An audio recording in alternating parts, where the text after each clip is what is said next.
Hai semuanya, di video kali ini kita akan membahas mengenai constructor yang ada di Object Oriented Programming atau pemrograman berbasis objek. Nah mungkin buat teman-teman yang udah nonton video saya sebelumnya, di situ saya menggunakan kode Java yang ada constructor-nya. Jadi mungkin teman-teman udah lebih ngerti apa itu constructor. Nah, di video kali ini saya akan menjelaskan apa itu constructor, lalu ciri-ciri dari constructor itu apa, dan juga kita akan membuat constructor ini di kode Java sederhana yang akan saya buat di aplikasi BlueJ. Nah,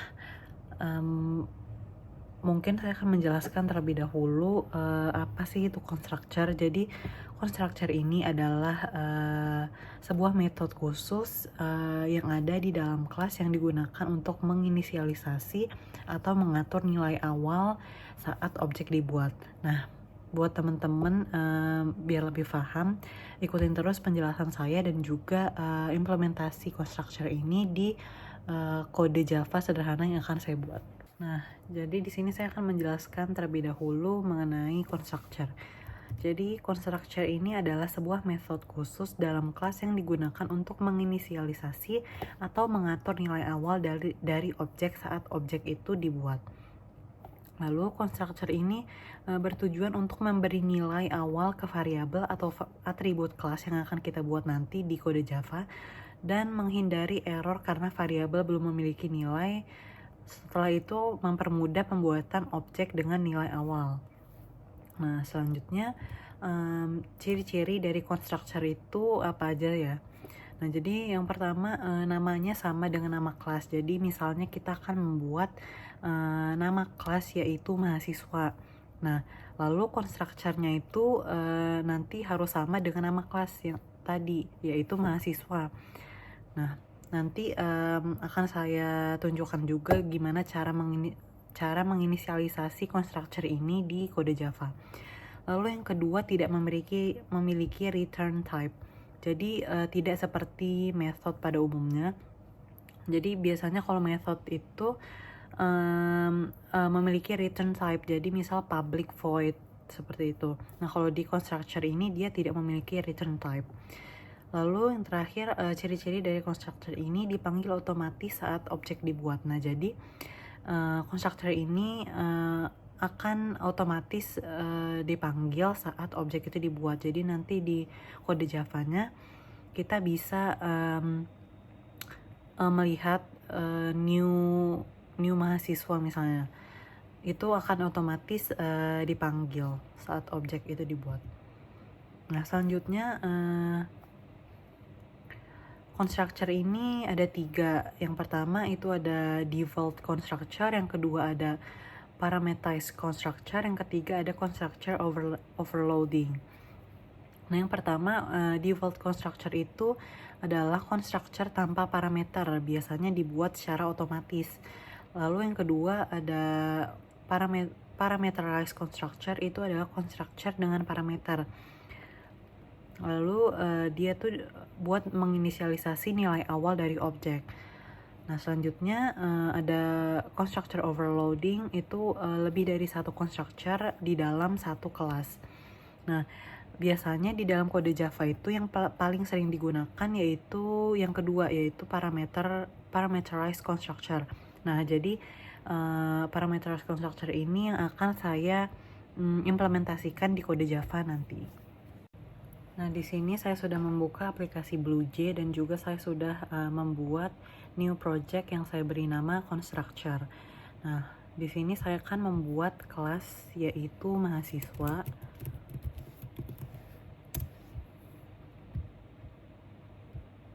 Open editor.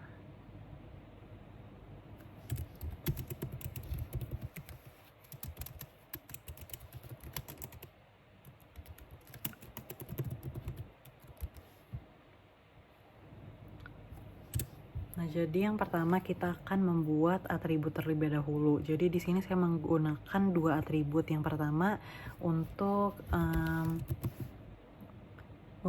nama mahasiswa, yang kedua itu untuk semester dari mahasiswa tersebut.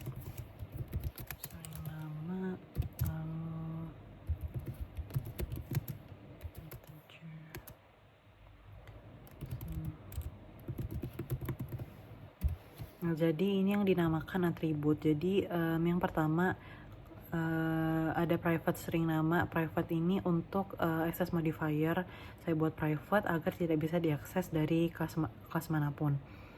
Lalu di sini nama ini memakai tipe data string. Jadi string itu untuk tipe data teks. Lalu yang kedua, semester ini menggunakan tipe data integer. Integer itu untuk tipe data bilangan bulat. Selanjutnya saya akan membuat constructor untuk menginisialisasi objek yang telah saya buat, yaitu nama dan semester. Public. Nah, seperti tadi yang sudah saya jelaskan, constructor itu cara menulis constructor itu namanya harus sama dengan nama dari kelas yang kita buat, yaitu mahasiswa. Jadi di sini kita nulis public mahasiswa. Nah, lalu juga ciri-ciri dari constructor itu dia tidak memiliki return type atau dia tidak ditulis public void seperti ini. Jadi hanya public mahasiswa, lalu buka kurung string void.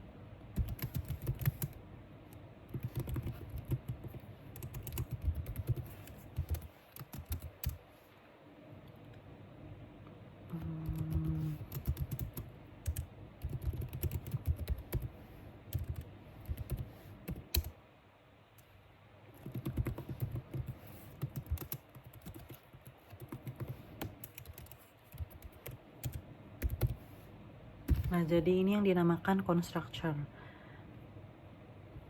Penulisan constructor sendiri itu seperti ini. Jadi mahasiswa buka kurung dan tutup kurung. Nah, selanjutnya kita akan membuat method untuk menampilkan info dari mahasiswa tersebut, yaitu nama dan juga semester. Jadi public void.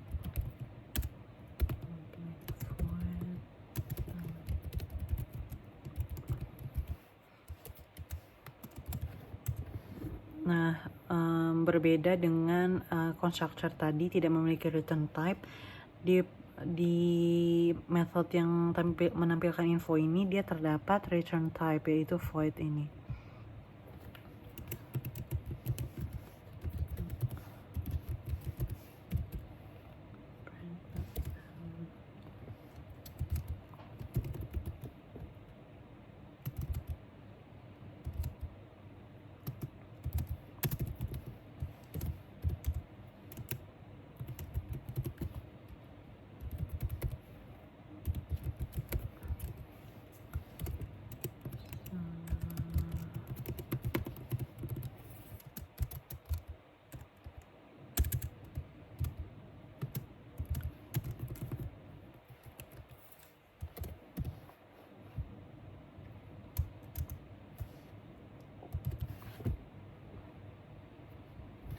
Nah, jadi fungsi dari sistem outprint ini digunakan untuk menampilkan output dan juga dia akan otomatis enter space.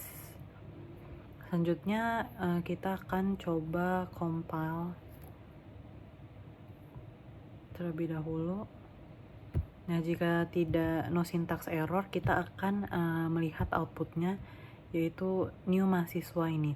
Nah, jadi constructor itu digunakan untuk menginisialisasi objek yang telah kita buat. Nah, jadi objek tadi yang telah kita buat itu ada dua, yaitu nama dan juga semester. Nah, itu akan terlihat di sini. Jadi ini adalah output dari constructor yang sudah kita buat untuk menginisialisasi objek dan juga untuk mengasih nilai awal dari suatu objek. Ini kita tulis Putri Naya semester 4.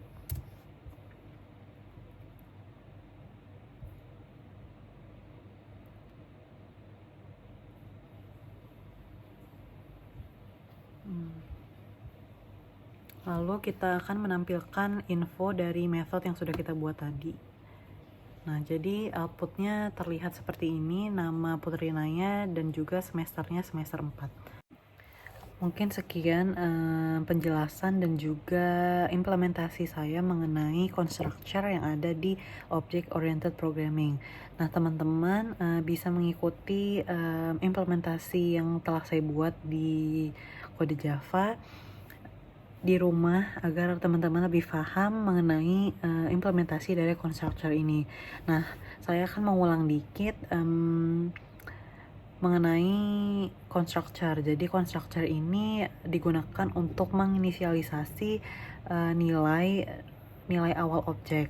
Nah, constructor ini juga memiliki 3 jenis, yaitu default constructor, parameterized constructor, dan juga constructor overloading. Nah, itu mungkin teman-teman bisa menghafal ketiga jenis itu karena ketiga jenis constructor itu penting untuk di saat kita akan membuat kode Java. Jadi default constructor itu digunakan untuk constructor tanpa parameter yang dibuat secara otomatis. Lalu yang kedua ada parameterized constructor, itu constructor dengan parameter yang digunakan untuk menginisialisasi nilai dari awal objek. Yang terakhir ada constructor overloading, itu lebih dari satu constructor di dalam satu kelas tersebut. Nah, di kode Java tadi saya membuat jenis yang kedua, yaitu parameterized constructor. Jadi constructor dengan parameter. Nah, mungkin sekian dari video saya. Terima kasih buat teman-teman yang sudah tonton video ini sampai habis.